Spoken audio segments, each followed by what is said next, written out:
পাকিস্তানিদের বিরুদ্ধে বাঙালির ২৩ বছরের শোষণ মুক্তির সংগ্রামে আছে নানা বাঁক, আছে চড়াই উতরাই।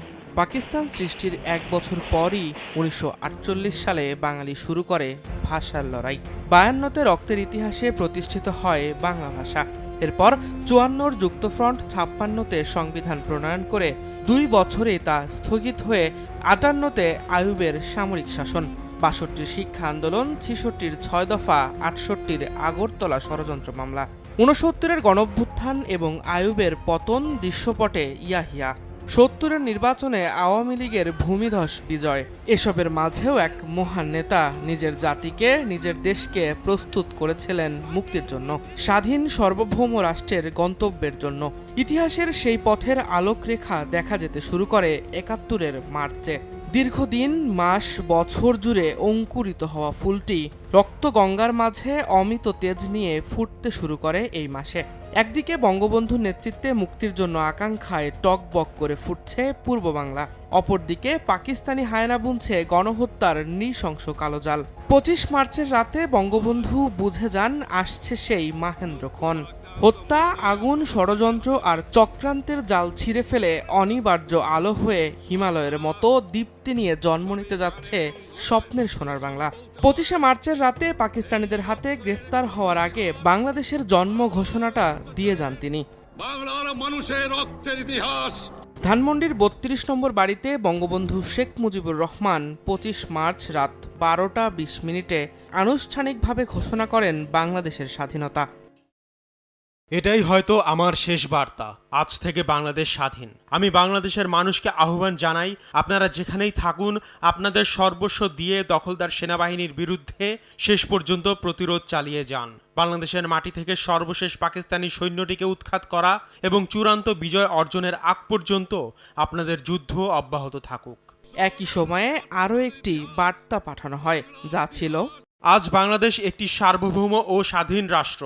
বৃহস্পতিবার রাতে পশ্চিম পাকিস্তানের সশস্ত্র বাহিনী হঠাৎ ঢাকার পিলখানার রাজারবাগ এবং ইপিআর সদর দপ্তরে হামলা চালায়। ঢাকা শহর এবং বাংলাদেশের অন্যান্য স্থানে অনেক নিরপরাধ ও নিরস্ত্র মানুষ নিহত হয়েছে। একদিকে পূর্ব পাকিস্তান রাইফেলস এবং পুলিশের মধ্যে সহিংস সংঘর্ষ এবং অন্যদিকে পিন্ডি থেকে সশস্ত্র বাহিনীর মধ্যে সহিংস সংঘর্ষ চলছে। বাঙালিরা স্বাধীন বাংলাদেশের জন্য অত্যন্ত সাহসিকতার সাথে শত্রুদের বিরুদ্ধে লড়াই করছে। বাংলাদেশের প্রতিটি কোণায় বিশ্বাসঘাতক শত্রুদের প্রতিরোধ করুন। ঈশ্বর আমাদের স্বাধীনতার জন্য লড়াইয়ে সাহায্য করুন। জয় বাংলা। ঘোষণা দুটি বাংলায় অনুবাদ করে প্রচার করা হয়েছিল বলে বিভিন্ন মাধ্যমে প্রাপ্ত ঘোষণাগুলোর মধ্যে কিছুটা শাব্দিক তারতম্য দেখা যায়। এই ঘোষণাগুলো অনেক আগেই রেকর্ড করে রাখা হয়েছিল বলে ধারণা করা হয়। ২৬শে মার্চের মার্কিন ডিফেন্স ইন্টেলিজেন্সি ডিআইএর রিপোর্টে শেখ মুজিবের স্বাধীনতার ঘোষণার উল্লেখ করা হয়। শেখ মুজিবুর রহমান দেশের পূর্ব শাখাকে সার্বভৌম স্বাধীন গণপ্রজাতন্ত্রী বাংলাদেশ হিসেবে ঘোষণা করে পাকিস্তানকে আজ গৃহযুদ্ধের দিকে ঠেলে দিয়েছেন। ওয়্যারলেসে ইংরেজিতে স্বাধীনতার যে ঘোষণা দেওয়া হয় এ বিষয়ে লন্ডনের দ্য ডেইলি টেলিগ্রাফ পত্রিকার দক্ষিণ এশিয়া করেসপন্ডেন্ট ডেভিড লোশাক লিখেছেন, ঘোষণাকারীর গলার আওয়াজ খুব ক্ষীণ ছিল। খুব সম্ভবত ঘোষণাটি আগেই রেকর্ড করা হয়েছিল। ডেভিড লোশাকই সর্বপ্রথম বঙ্গবন্ধুর স্বাধীনতা ঘোষণার বিষয়টি উল্লেখ করেছিলেন। এই ঘোষণার পরই তাকে গ্রেফতার করা হয়। ঘোষণার স্মৃতিচারণ করে গণপরিষদে বঙ্গবন্ধু শেখ মুজিব বলেন, যখন আমি বুঝতে পারলাম আমার সময় নেই এবং সোনার দেশকে চিরদিনের মতো ছেড়ে যেতে হচ্ছে, তখন আমার মনে হলো এই বুঝি আমার শেষ। তখন আমি চেষ্টা করেছিলাম কেমন করে বাংলার মানুষকে এই খবর পৌঁছে দেই, এবং আমি তা পৌঁছে দিয়েছিলাম তাদের কাছে। সেদিন আমি লাশ দেখেছি, রক্ত দেখেছি। সেই রক্তাক্ত মানুষের লাশের পাশ দিয়ে আমাকে নিয়ে যাওয়া হয়। সে আগুন আমি দেখেছি। শুধু বলেছিলাম, আমাকে তোমরা হত্যা করো, আমার মানুষকে মেরো না। ১৯৭১ সালে বাংলাদেশের স্বাধীনতা যুদ্ধের গণহত্যা ও অপারেশন সার্চলাইটের অন্যতম পরিকল্পনাকারী জেনারেল টিক্কা খান বলেন, মুজিবকে গ্রেফতার করা হয়েছিল কেননা আমি নিজে মুজিবের স্বাধীনতা ঘোষণার স্বকণ্ঠবাণী শুনেছি। ২৬শে মার্চ ১৯৭১ মার্কিন পররাষ্ট্রমন্ত্রী হেনরি কিসিঞ্জার এবং সিআইএ প্রধান রিচার্ড হেলমস বাংলাদেশের স্বাধীনতা ঘোষণা সম্পর্কে আলোচনা করেন। গতকাল দেখে মনে হচ্ছিল একটা চুক্তির কাছাকাছি পৌঁছেছে। হ্যাঁ, ২৪ মার্চ একটি চুক্তির কাছাকাছি পৌঁছেছিল। মুজিবুর রহমান অবিলম্বে সামরিক আইন প্রত্যাহারের উপর জোর দেওয়ার কারণে এই ভাঙন হতে পারে। একটি গোপন রেডিও সম্প্রচারে মুজিবুর রহমান বাংলাদেশের স্বাধীনতা ঘোষণা করেছেন। পূর্ব পাকিস্তানে 20,000 অনুগত পশ্চিম পাকিস্তানি সৈন্য রয়েছে। এছাড়াও 5,000 পূর্ব পাকিস্তানি নিয়মিত এবং 13,000 পূর্ব পাকিস্তানি আধা সামরিক বাহিনী রয়েছে, কিন্তু তাদের আনুগত্য সন্দেহজনক। শেখ মুজিবুর রহমানের ঘোষণাটি 3টি মাধ্যম থেকে প্রচারিত হয়। স্বাধীনতার ঘোষণা প্রচারের উদ্দেশ্যে অনেক পূর্বেই শেখ মুজিবুর রহমান লোকচক্ষুর অগোচরেই ট্রান্সমিটার স্থাপন করিয়াছিলেন। স্বাধীনতার ঘোষণার পরপরই পূর্ব পরিকল্পনা অনুযায়ী তা চট্টগ্রাম পাঠিয়ে দেয়া হয়। স্বাধীন বাংলা বেতার কেন্দ্রের সৈনিক ডাক্তার জাফরের মতে রাত তখন 1:10, অর্থাৎ সেটা তখন 26শে মার্চের প্রথম প্রহর। আমিও পড়লাম সেই টেলেক্স মেসেজটি আমি সঙ্গে সঙ্গে লিখে নিলাম। মেসেজটি ছিল, এটাই হয়তো আমার শেষ বার্তা, চূড়ান্ত বিজয় অর্জিত হোক।